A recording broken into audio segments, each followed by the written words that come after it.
Where love and money are made.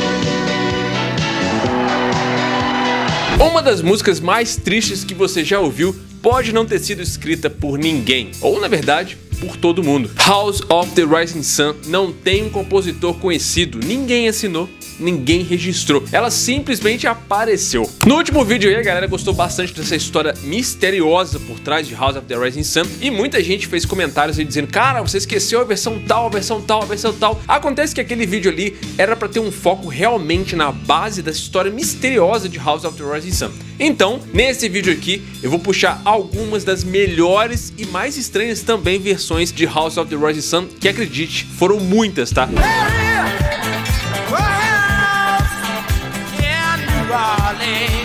Como eu falei lá no primeiro vídeo, a primeira vez que alguém escreveu sobre essa música foi em 1925, mas ela já soava antiga. Só lá em 1933 que veio a primeira gravação através do Tom Clarence, que disse que aprendeu essa música com os avós dele, mas segundo ele mesmo, essa música já era velha naquela época.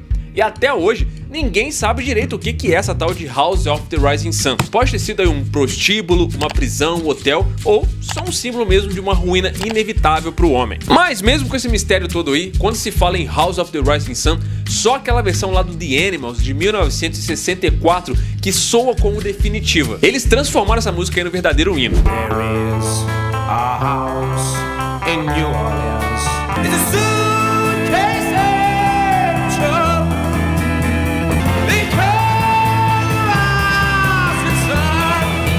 E foi ali que o Bob Dylan pensou: eu acho que tá na hora de eu realmente considerar e plugar minha guitarra e também entrar nesse negócio aí. Mas se essa versão aí é a mais famosa, tem mais versões com outras qualidades. House of the Rising Sun tem mais de 300 versões registradas em muitos estilos e idiomas diferentes. E se você curtiu entender a história misteriosa por trás dessa música lá no outro vídeo, hoje eu vou te mostrar como ela foi reinterpretada ao longo do tempo e por que cada versão mostra um pedaço diferente desse mistério. Vamos começar pela raiz. Na década de 60, o Bob Dylan ainda era um moleque no início de carreira. Ele vai lá e grava House of the Rising Sun no seu primeiro disco em 1962. Só voz e violão mesmo, uma parada assim bem crua. Ele foi lá e aprendeu essa versão com David Van Ronk, que ficou bolado quando o Bob Dylan foi lá e gravou essa versão primeiro. There is a house down in New Orleans. Not to do what I have done, and the other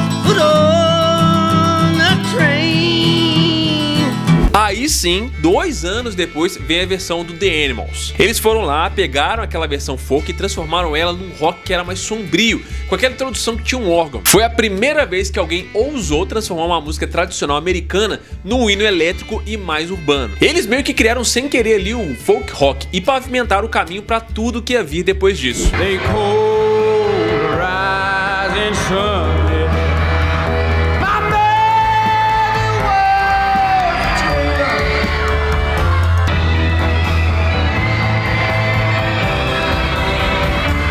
Tem uma versão que levou House of the Rising Sun para um território novo, a interpretação psicodélica, e isso aí aconteceu com uma banda de Detroit, a Frigid Pink, que lançou a versão deles poucos anos depois do The Animals em 1969. A versão deles tem guitarra com distorção com efeitos de fuzz e wah, e diferente da versão do The Animals, eles optaram por um compasso mais simples que trouxe uma energia nova para a música. Essa gravação foi quase um improviso. Durante a sessão de estúdio deles, com um tempinho sobrando, eles decidiram gravar essa versão como um extra. O Stivers mostrou a faixa para o Paul Cannon, que era diretor musical de uma rádio e também o pai da namorada dele. O Cannon ficou impressionado e deu a ideia que a banda lançasse essa versão como single. O resultado foi um sucesso internacional. A música foi top 10 dos Estados Unidos, Reino Unido, Canadá e Alemanha, ganhou disco de ouro por vender mais de 1 milhão de cópias e ficou 7 semanas no topo das paradas da Noruega.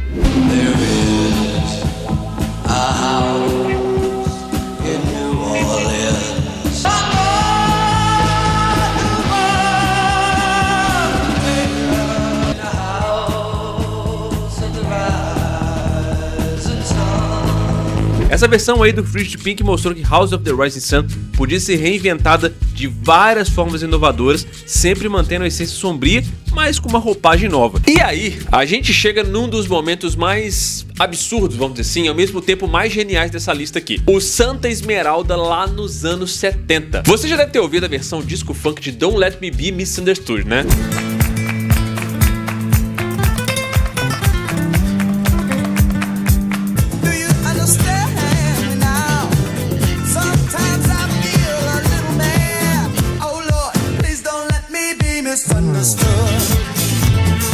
Pois é, a banda teve a cara de pau, ou melhor, a coragem de repetir a dose com House of the Rising Sun. Eles pegaram uma das músicas mais sombrias da história e colocaram uma seção de metal latina e um clima de disco nela. E o pior, cara, é que ficou muito bom. Ficou tipo um filme de faroeste dirigido pelo John Travolta, assim, um western com um glitter. É bizarra essa versão aqui? É, mas é estranhamente viciante, mano, é muito bom. Eles deixaram a guitarra mais crua lá da versão do The Animals, mas aí eles meteram um groove disco no fundo disso tudo. E aí, de repente, aquela música sobre ruína e desgraça virou uma trilha de pista de dança. O Santa Esmeralda tentou reinventar o som dos anos 60 usando uma estética ousada lá pros anos 70. E se hoje muita gente acha que aquilo ali foi exagerado e até bastante brega, na época foi uma novidade por ser diferente, arriscado e bem ousado.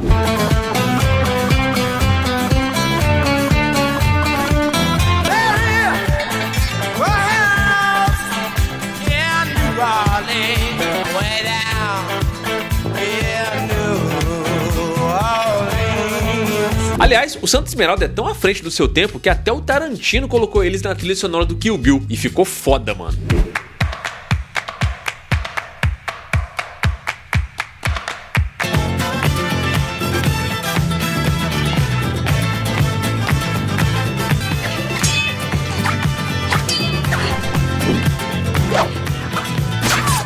Aí a gente teve também a Dolly Parton. Pela primeira vez em décadas, House of the Rising Sun volta pra voz de uma mulher, como foi lá no comecinho, né? Porque nas primeiras versões, as antigas, era uma mulher que costumava entoar essa letra. E agora, a Dolly traz de volta essa perspectiva. Não mais como alguém que escolheu esse caminho errado, mas como alguém jogada nesse caminho. There's a house in New Orleans, down in the Bucharest. Nos anos 2000 foi a vez da Tracy Chapman. Ela não gravou essa música em estúdio, não chegou a ser uma coisa oficial, mas ela cantava ao vivo de um jeito que surpreendia todo mundo e fez muito sucesso. There's a house in New Orleans. They call the rising sun.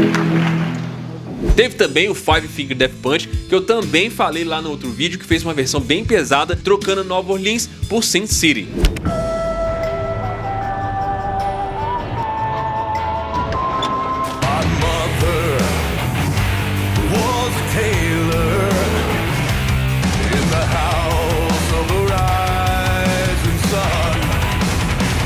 E entre tudo isso, tem Brasil também. Você provavelmente achou que essa história aqui era só internacional, né? House of the Rising Sun também teve uma versão brasileira. Os BR também tomaram conta dessa parada. Em 1965, com Agnaldo Timóteo, ou como o Brasil conheceu, né? A Casa do Sol Nascente. Foi lá no programa Rio Hit Parade da TV Rio. O Agnaldo Timóteo apareceu com a versão em português dessa música, com uma letra que foi adaptada pelo Fred Jorge. O Calbi Mineiro vinha de uma fase bem complicada na época, mas quando ele lançou essa performance aí, ele conseguiu virar o jogo na carreira dele. O sucesso foi tão grande que naquele mesmo ano ele foi contratado pela Odeon e ficou lá por 20 anos. E aí ele lançou o disco Surge um Astro. O Agnaldo Timóteo meio que abrasileirou a dor dessa música. Ele levou aquela atmosfera densa de Nova Orleans direto para as esquinas do Brasil. E ele conseguiu fazer isso numa época que televisão preto e branco ainda era um luxo de poucas pessoas, viu? A casa dos meus sonhos. Na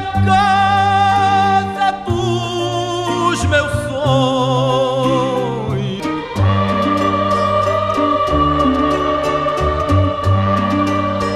E aí, cara, cara, agora sim, né? Com a ponte Brasil-Estados Unidos aqui construída e pavimentada, a gente chega numa versão que mexe com a cabeça e com o coração de quem viu. Aliás, a minha versão favorita, aquela que não só regravou a música, mas reescreveu o destino dela dentro de uma das melhores séries já feitas, Sons of Anarchy.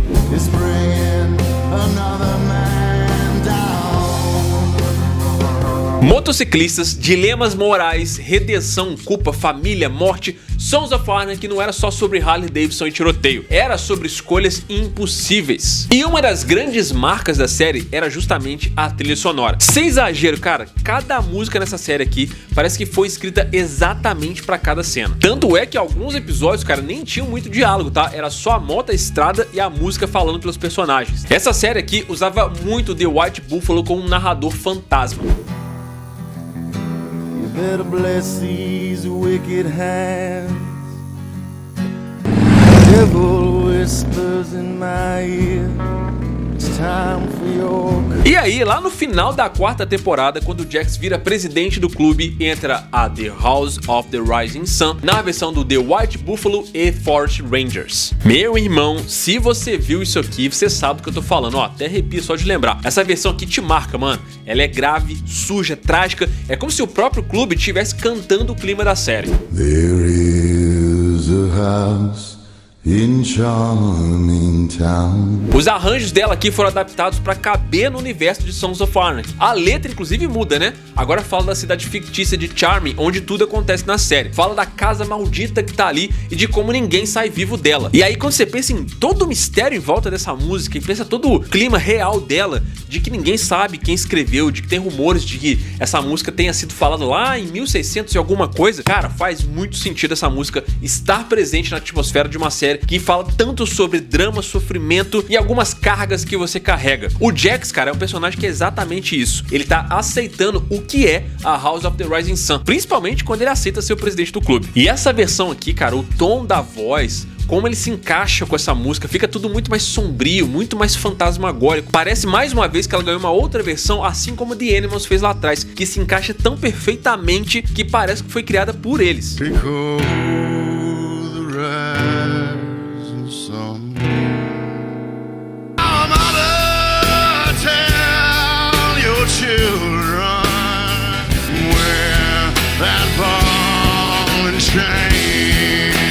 É mais do que uma música, cara. É como se fosse um destino cantado dentro da série. É o momento que o Jax assume a coroa do legado do pai, sabendo que ela é pesada e é feita de sangue. É uma das melhores versões pra mim disparadas. Se a versão lá do The Animals trouxe essa música aqui pra eternidade, meio que eternizou ela, né, pra história, essa aqui trouxe uma identidade muito única pra ela. É quase como se essa aqui parecesse realmente a definitiva.